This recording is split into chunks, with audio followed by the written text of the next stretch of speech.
Good morning everyone.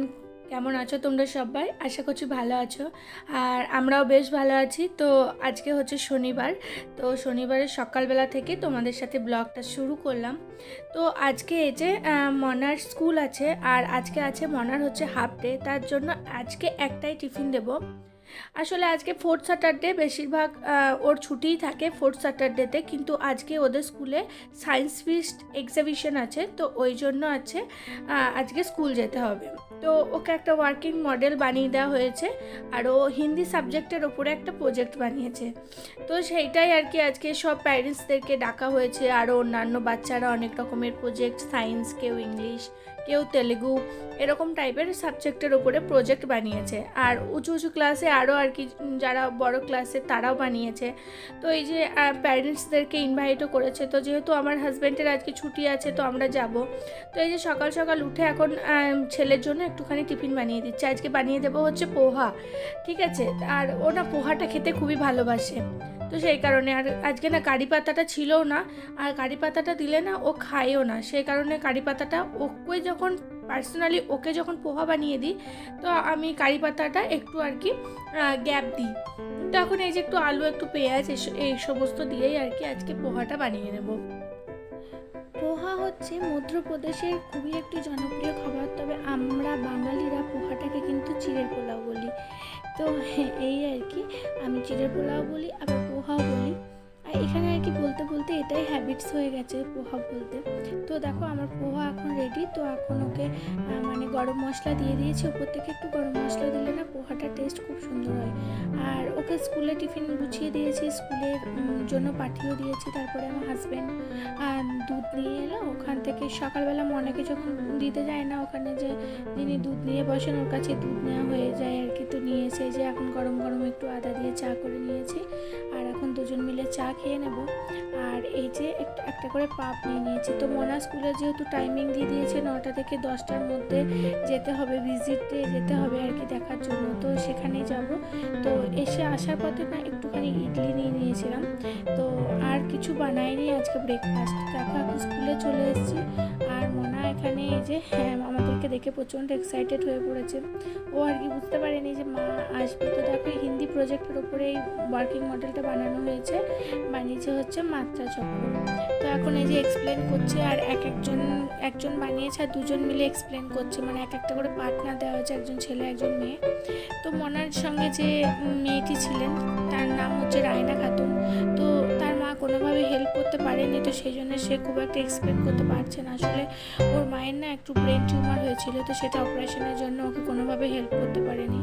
আরও অনেক সাবজেক্টের উপরে প্রজেক্ট বানিয়েছে, যেমন ম্যাথ, ইংলিশ, ইভিএস, জিকে, অনেক সাবজেক্টের ওপরে বানিয়েছে, আর খুব সুন্দর বানিয়েছে, দেখে পুরো মন ভরে যাচ্ছে। আর বাচ্চাগুলো এত সুন্দর এক্সপ্লেন করছে কি বলবো।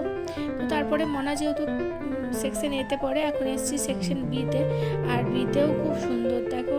আর কোন স্টেটের কী ধরনের ডান্স আছে সেরকম টাইপের একটা বানিয়েছে, এরকম করে মানে খুব সুন্দর হয়েছে। আর এটা হচ্ছে ক্লাস 5-এ, মানে একটু বড় ক্লাসের বাচ্চাদের আর কি, ওরা সায়েন্সের উপরে প্রজেক্ট বানিয়েছে। তো তারপরে ওই যে ইডলি নিয়ে এসেছিলাম বললাম, আর রান্না বান্না না আজকে সেরকম কিছু করিনি, একটু হালকা মধ্যে করে নিয়েছি, আর একটু রেস্ট নিয়ে নিয়েছি। তারপরে যে বিকালবেলা মানে আর কিছু তোমাদের সাথে শেয়ার করিনি, একবার এই তো বিকালবেলায় চলে এসেছি। এখন এই যে বাসনগুলো যেগুলো কাজে দিদি ধুয়ে রেখে দিয়ে গেছিলো, সকাল থেকে ছিল, আজকে রাখা হয়নি। এখন এই যে বিকেলবেলাতে একটু গুছিয়ে রেখে দিচ্ছি, এরপরে একটুখানি চা বানাবো, চা খাবো, তারপরে আর কি সন্ধ্যা টন্ধা দেবো, ছেলেকে পড়তে বসাবো, দুধ গরম করবো, মানে সাধারণ টুকিটাকি যে সমস্ত কাজকর্মগুলো থাকে আর কি সেগুলোই করে নেব। আর এই বাসনগুলো না, কাঁচের প্লেটগুলো এখন ওখানটায় রেখে দিলাম, আর বাসনগুলো আর কি আর রাখলাম। তো ওর প্রজেক্টটা কেমন হয়েছে অবশ্যই কিন্তু তোমরা কমেন্ট বক্সে জানিও তোমাদের মতামত, ভালো হলেও জানিও আর খারাপ হলেও জানিও। তবে মানে ক্লাস টিচাররা কিন্তু খুবই সুনাম করেছিলেন, বলেছিলেন সিম্পলের মধ্যে খুব সুন্দর হয়েছে প্রজেক্টটা। তো তারপরে এই যে হাজব্যান্ড একটু নিচের শপ থেকে একটুখানি ডিম, আলু এগুলো এনে দিল, মানে এগুলো ছিল না আর কি, ঘরে বারণ তো ছিল, তো সেই জন্য এগুলো না এনে দিয়েছে। এখন ডিমটা এই যে ঝুড়ির মধ্যে রেখে দিচ্ছি, প্যাকের মধ্যে থাকলে না এক্ষুনি ভেঙে যাবে, নাহলে কিছু হবে, তো সেই জন্য এখন জিনিস জায়গাতেই রেখে দিচ্ছি আর কি। আর চাটা করে খাওয়া হয়ে গেছে, ওই যে দেখতে পাচ্ছ বেসিনে মানে কাপ টাপগুলো সব রাখা রয়েছে। তো এখন এই যে বাসনগুলো একটুখানি ধুয়ে নেব, ধুয়ে পরিষ্কার করে নেব। আর তারপরে চলে এসেছি দেখো এখন রাত্রিবেলা রান্না করার জন্য। মনাকে ওখানে পড়তে বসিয়ে দিয়েছি, ওর বাবা একটু ইংলিশটা পড়াচ্ছে। আমি বললাম তুমি একটু ওকে দেখো, তারপরে আমি এদিকে রান্নাটা একটু করে নিই, তারপরে ইবিএসেরও একটা হোমওয়ার্ক আছে ওটা আমি করাবো। তো এই যে আজকে করব হচ্ছে একদম সিম্পল খাবার, দিনেও সিম্পল খেয়েছি। তো এখন করব হচ্ছে একটু ঝিঙে দিয়ে আলু দিয়ে পোস্ত, একটু মসুর ডাল আর একটা করে অমলেট করব। এই আর কি রান্না হয়েছে। তো এখন এই যে পোস্তটা চাপিয়ে দিচ্ছি।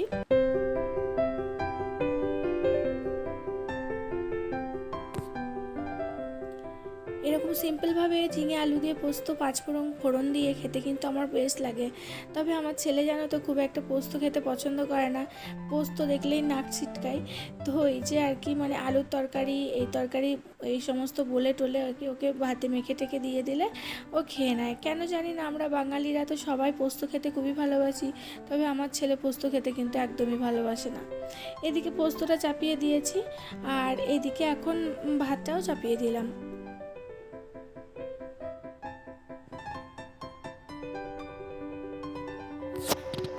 তো বন্ধুরা, আমি তোমাদেরকে ঠিকমতো ভিডিও পোস্ট করতে পারছি না, তবে আজ থেকে আশা করছি ঠিকঠাক মতো ভিডিও পোস্ট করতে পারবো। যদি রেগুলার ভিডিও পোস্ট করতে নাও পারি, তবে একদিন ছাড়া কিন্তু অবশ্যই ভিডিও দেওয়ার আমি খুবভাবেই চেষ্টা করব। তো বুঝতে পারছোই মাঝে মাঝে না এখন কি হচ্ছে বলো তো, এখানে না তো খুব একটা ঠান্ডা পড়ে না, তো এবছর দেখছি একটু না ঠান্ডা ঠান্ডা করছে। তো এই যে মনারও একটু সর্দি হয়ে গেছিলো, আর এই যে ঘরের টুকিটাকি কিছু কাজকর্মও ছিল, সে কারণে না দুদিন ভিডিও করতে পারিনি। আর এই যে পোস্তটা রাঁধা কমপ্লিট হয়ে গেছে, পোস্তটা নামিয়ে নিয়ে এখন এই যে ডালটা না মানে ছুঁকে নেবো আর কি। এই জিরে একটু কাঁচা পেঁয়াজ দিয়ে রাত্রিবেলা, দিনের বেলা মুসুর ডাল যদি জিরে লঙ্কা তেজপাতা দিয়ে ফোড়ন করে খাওয়া যায়, কিন্তু রাত্রিবেলা জানো তো একটু যদি পেঁয়াজ দিয়ে না ভেজে মুসুর ডাল হয় না, তাহলে খেতে কিন্তু একদমই ভালো লাগে না। এটা যদিও আমার পার্সোনাল ব্যাপার, অনেকজন আছে যারা নিরামিষ মুসুর ডাল খেতে খুবই ভালোবাসে, কিন্তু আমার না একটু পেঁয়াজ দিয়ে মুসুর ডাল খেতে আর কি বেশি ভালো লাগে একটু বলতে পারো। এই যে ডালটা ছোকা কমপ্লিট, ডালটাও নামিয়ে নিলাম আর রান্নাবান্না একদমই কমপ্লিট। এরপরে না মানে বাসনপত্র কিন্তু যে কটা আমার কালকে সকালে দরকার হবে শুধুমাত্র সেগুলোই দেবো। আর দেখতে পাচ্ছ খাওয়া দাওয়া কমপ্লিট, আর এদিকে কিচেন ক্লিন করে আমি রেখে দিয়েছি, একদম তোমাদের সাথে শেয়ার করিনি ক্লিন করাটা। তো বন্ধুরা দেখো আমার রান্নাঘর পরিষ্কার করা পুরো কমপ্লিট। তো এখন যাবো হচ্ছে শুতে। তো চলো আজকের ভিডিওটা এই পর্যন্তই, দেখা হবে পরের ব্লগে। ততক্ষণের জন্য ভালো থেকো, সুস্থ থেকো, গুড নাইট।